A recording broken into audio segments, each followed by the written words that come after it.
Life turns upside down for Rachel. A sassy, spoiled teenager from a rich family. After she steals money from the new teacher, Miss Zelda's purse.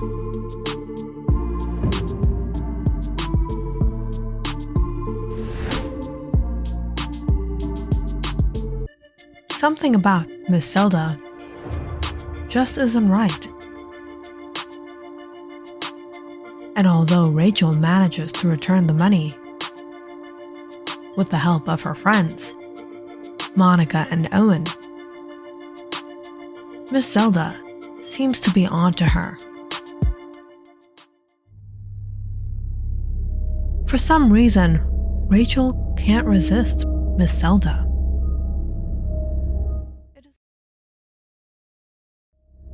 It is like she must obey her every command, as if her life depends on it. Monica tries to get Rachel to avoid Miss Zelda totally.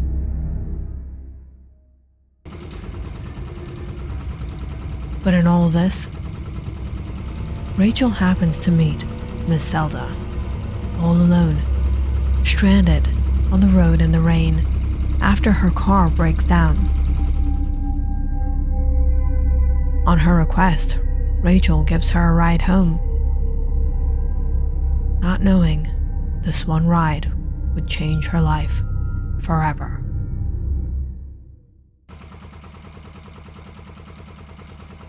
Miss Zelda got on Rachel's scooter. She sat close behind and held on to her as Rachel sped off. And the rain began to pour, soaking them both.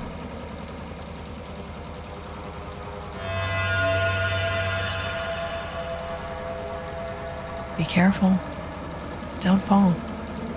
You know how much I value you. How special you are to me.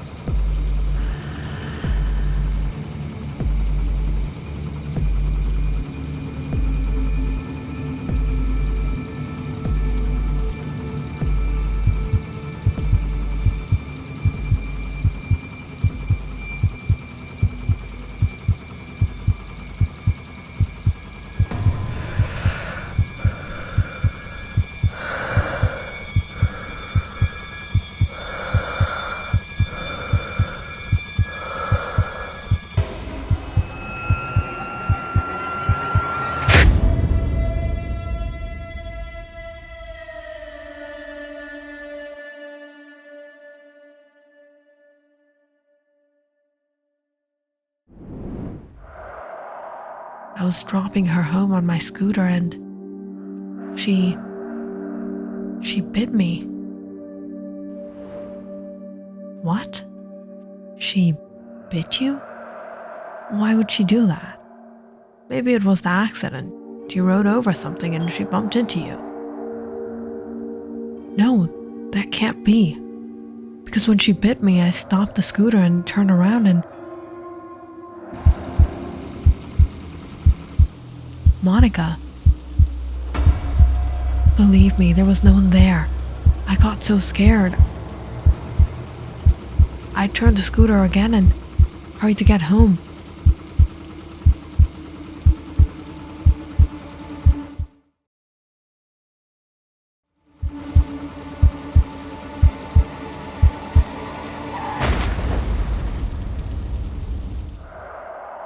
But then I got dizzy and the accident happened.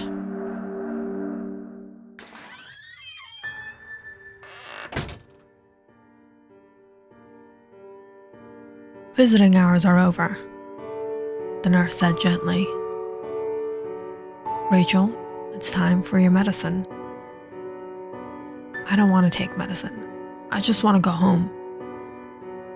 Rachel, you need to rest.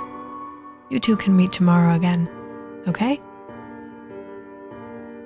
Rachel, I'll see you later. Try not to think about it. You really need rest. Monica stood up reluctantly, looking at Rachel one last time before following the nurse out the room. It felt like something out of a nightmare. As she walked down the hallway, her mind raced. Why was Rachel acting like this? Why couldn't she stop thinking about Miss Zelda? What was really happening?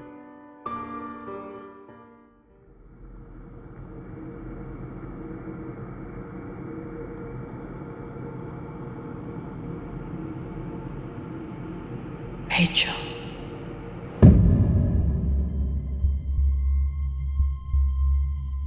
Rachel.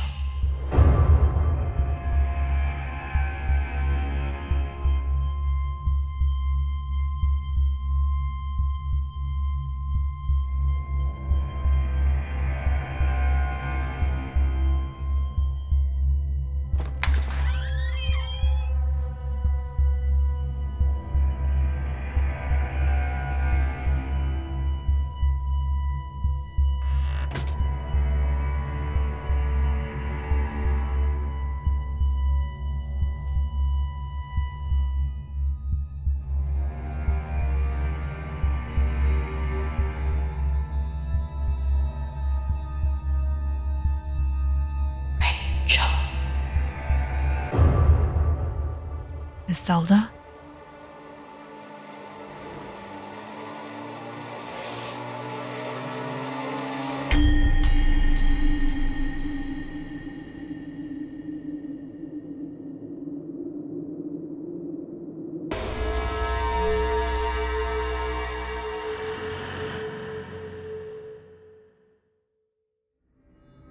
Over the next few days, Rachel's condition continued to deteriorate.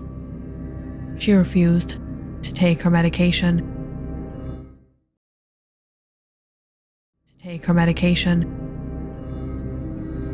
And every time Monica visited, Rachel was more distant. As if her very soul was being drained away. The only thing Rachel would talk about was Miss Zelda. Rachel, you need to take your medicine. Miss Zelda, she's calling me. She wants me to come back.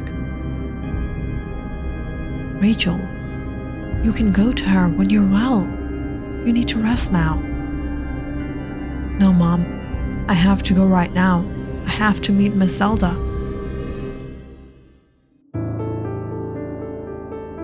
Monica decided to take matters into her own hands. She needed answers, and there was only one person who could provide them, Miss Zelda. Monica was convinced that something dark and sinister was at play. She had to know what was really going on.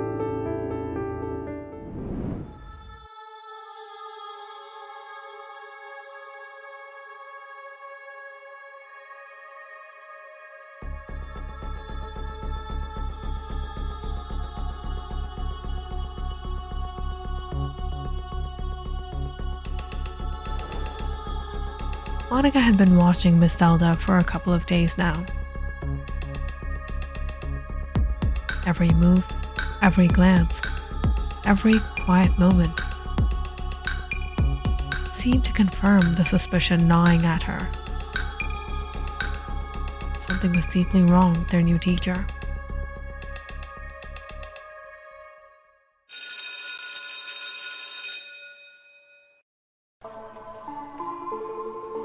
It was after school, and students were filing out of the classroom.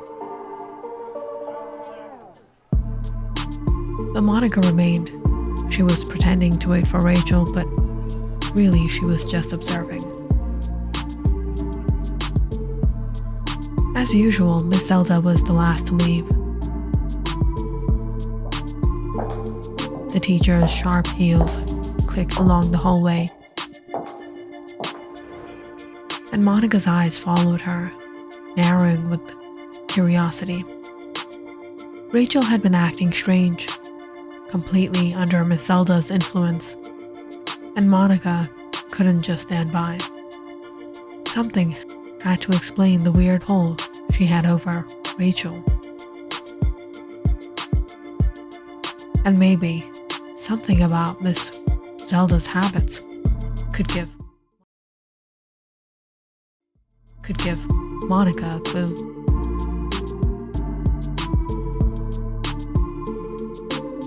What time does she take breaks? Monica thought. She'd been trying to piece together Miss Zelda's routine. The teacher didn't talk much to other teachers, and lunch, Monica never saw her eat. Monica's suspicion grew stronger with every passing day. There had to be something hidden in there.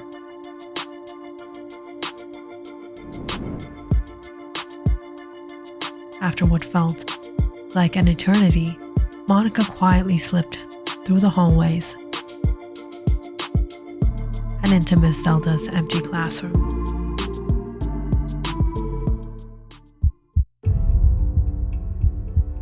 Her heart pounded in her chest. No one was around. She had a few minutes to search.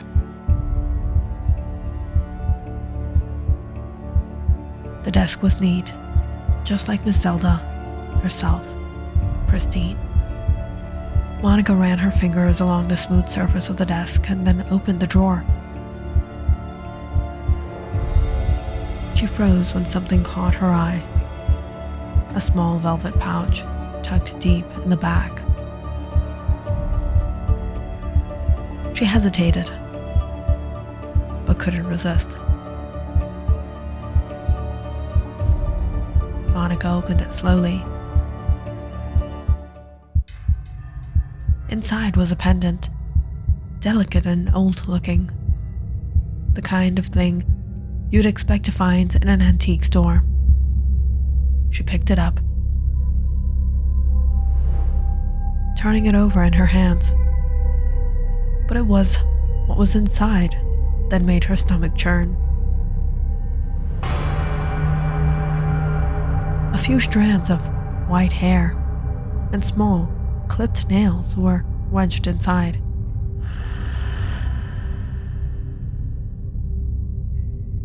"Ugh, that's disgusting," Monica whispered, her face contorting in disgust. What kind of person keeps this? Her mind raced. Why would Miss Zelda have something like this in her possession? Monica dropped the pendant back into the pouch.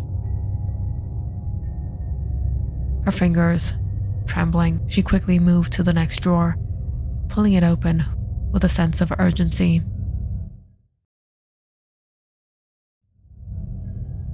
Among the usual things, papers, pens, lesson plans, was a small, barely used wallet. Monica flipped it open.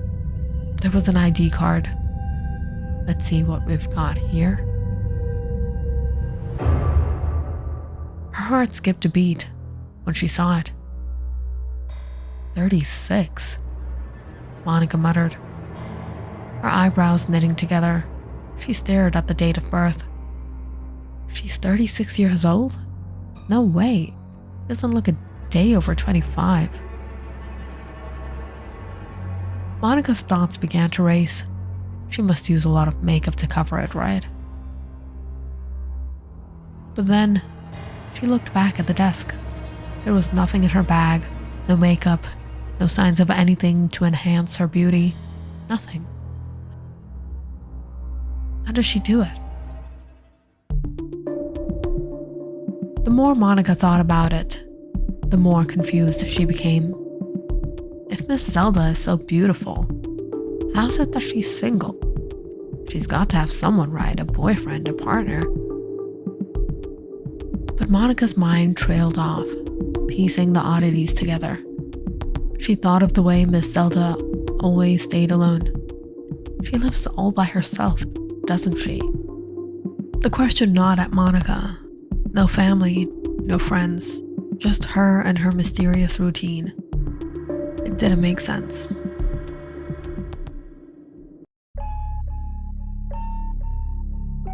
Just a little longer, Monica whispered to herself.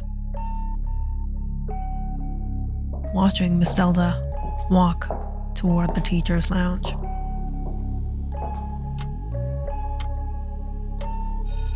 The clock on the wall ticked to 3 p.m. And just as it always did, Miss Zelda slipped into the teacher's lounge completely alone. Monica's curiosity spiked. What is she doing there? She had to know, so Monica waited. She kept her distance, but made sure to watch the lounge's entrance. Miss Zelda had a pattern. She'd disappear inside for a few hours, only to emerge when the last of the staff had already left. Monica's heart raced as she crept closer, careful not to make a sound. When she reached the door,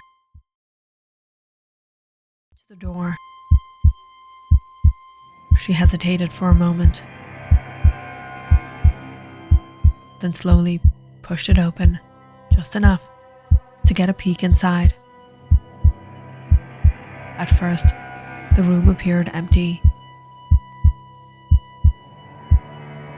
but as her eyes scanned the space, she froze.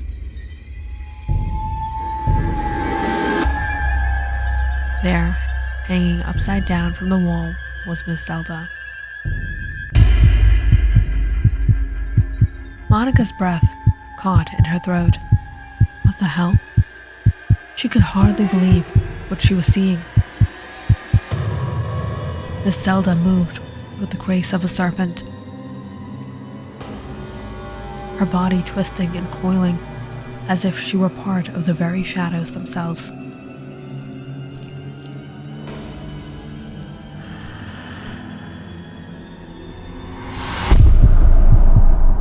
Monica's heart pounded in her chest. She took a step back, terrified. But just as she turned to leave, "Monica, wait." She heard a voice behind her. Monica's blood ran cold. She slowly turned around to see Miss Zelda standing right behind her, smiling with an unnerving calmness. Her eyes were dark and knowing, as if she had been expecting this moment all along.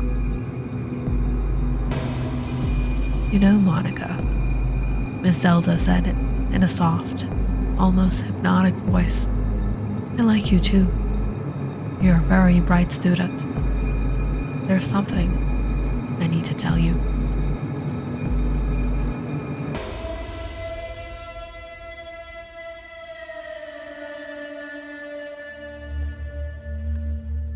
Click on the subscribe button and check out more awesome videos on our channel. And don't forget to press the bell icon because you know it's interesting.